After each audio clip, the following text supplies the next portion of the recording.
আসসালামু আলাইকুম। আশা করি সবাই ভালো আছেন।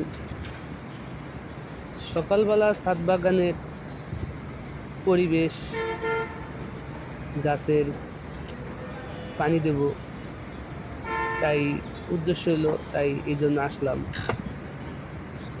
আর মাশাআল্লাহ দিলে আমার করল্লা ভালোই হয়েছে।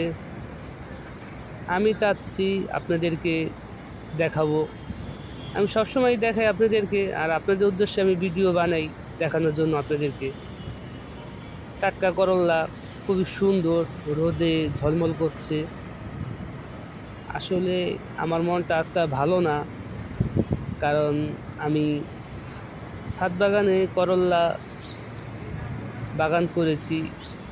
আর এটা ভাড়াটিয়া বাড়ি, বিভিন্ন মানুষ থাকে, কিন্তু আমি যে করল্লাগুলো আপনাদেরকে দেখাচ্ছি, আমি কষ্ট করে করল্লাগুলা বড় করেছি।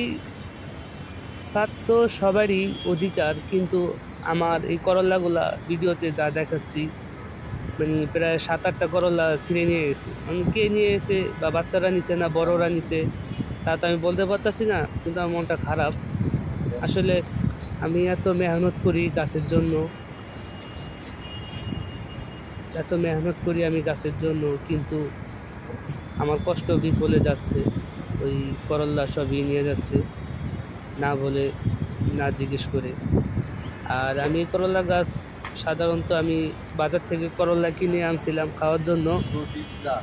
সেই বিচি থেকে আমি করল্লা রোপণ করেছিলাম, সেই থেকে মাশাআল্লাহ দিলে এত বড় গাছ হয়েছে। তাই আমার একটু কষ্টটা বেশি লাগতেছে। আমি এত মেহনত করে, কিন্তু আমার মেহনতটা খুবই বিফলে গেল।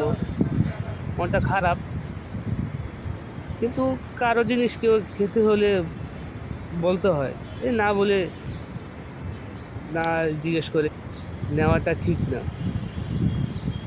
সবার উদ্দেশ্যে বলতেছি আমি, সবাই আমার ভিডিও দেখেন, ভালো আছে মন্দ আছে সব মিলিয়ে আমার ভিডিও। আশা করি ছাদ বাগান করেছি আমার খুবই পছন্দ, আর গাছগাছালি খুবই ভালো লাগে আমার। তাই আমি আপনাদেরকে বেশি বেশি দেখাই, আপনারাও দেখেন। সেজন্য আমার খুবই ভালো লাগে। আমি ছোট্ট একটা বাগান করেছি ছাদ বাগানে। সবাইকে ধন্যবাদ, সবাই আমার ভিডিও দেখেন, সবার প্রতি কৃতজ্ঞ রইল।